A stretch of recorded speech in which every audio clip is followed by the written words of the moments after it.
Ladies and gentlemen, President Trump just dropped an absolutely massive bombshell on the European Union, and so now they've got to make a pretty big decision. You see, as you all know, for the last decade or so, Europe has been absolutely flooded with immigrants from Africa and the Middle East, and as a consequence, well, let's just say that Europe has changed quite a bit. Now, President Trump isn't happy about this. He knows firsthand just how bad endless waves of unvetted, culturally incompatible immigrants can really be, and he also knows that in a lot of ways, the Europeans really are some of our closest allies, which means that he doesn't want to let them destroy themselves, which is exactly what's been going on. And so that's why President Trump has pretty much taken it upon himself to try to save Europe. In fact, take a look at what he had to say about all of this just earlier this morning. On immigration, you better get your act together, or you're not going to have Europe anymore. You got to get your act together. And we, as you know, last month we had nobody entering our country, nobody. Shut it down. And we took out a lot of bad people that got there with Biden. Biden was a total stiff. And what he allowed to happen, but you're allowing it to happen to your countries. And you got to stop this horrible invasion that's happening to Europe, many countries in Europe. Some people, some leaders have not let it happen. And they're not getting the proper credit they should. I could name them to you right now, but I'm not going to embarrass the other ones. But stop. This immigration is killing Europe. And so, folks, President Trump is absolutely right about all of that. But you know what? What do you say we talk about what he's really doing here? This hasn't been getting a lot of media coverage, but President Trump is actually using his ongoing trade negotiations with the European Union to try to actually strong-arm Europe into shutting down their open immigration policies. And the reason why he's doing this is because, like I said earlier, if Europe devolves into a third world hellhole, as it has been doing for the last decade or so, then it's not only going to be bad for them, but it's also going to be bad for all of us over here in the United States of America, really for a multitude of reasons. Now, Vice President J.D. Vance has actually spoken to that exact idea, but before we take a look at that, I do want to say real quick that if you guys enjoy the daily news updates, please consider subscribing to the channel because it really does help a ton. But okay, take a look at this. I really believe that we have a great deal in common with Europe. And I'm not, yes, the Europeans annoy me sometimes, and yes, I disagree with them on certain issues, but we have to remember that is the cradle of Western civilization. The entire idea of Christian civilization that led to the founding of the United States of America, that was formed in Europe. The cultural bonds, the religious bonds, these things are going to last beyond political disagreements, but I think that Europe, and frankly, I would have said this about America a year ago, but Europe is at risk, I think, of engaging in civilizational suicide.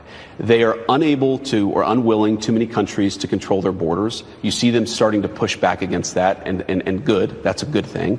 You see them starting to limit the free speech of their own citizens, even as those citizens are protesting against things like the border invasion that got Donald Trump and a number of European leaders elected. So look, I want Europe to thrive. I want them to be an important ally. Part of that is going to be Europe respecting its own people, respecting its own sovereignty, and America can't do that job for them. If you have a country like Germany, where you have another few million immigrants come in from countries that are totally culturally incompatible with Germany, then it doesn't matter what I think about Europe. Germany will have killed itself, and I hope they don't do that because I love Germany and I want Germany to thrive. And so, folks, here's the unfortunate but true reality. If you import the third world, you become the third world.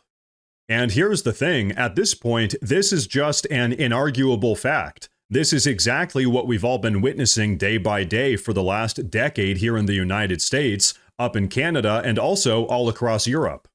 The reality is, this entire melting pot theory of immigration has completely failed. In fact, it was never even true in the first place, and now everyone knows it.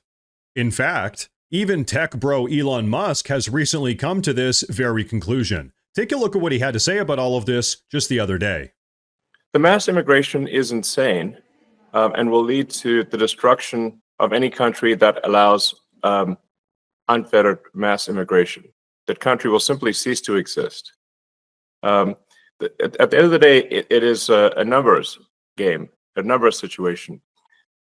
If there are 8 billion people in the world, and let's say you're a country of 50 million, 60 million, or for a medium-sized country, but even for a country like the United States, which is 350 million, given that there are 8 billion people in the world, it only takes a few percent of the rest of the world to move to the country to where it is no longer that country.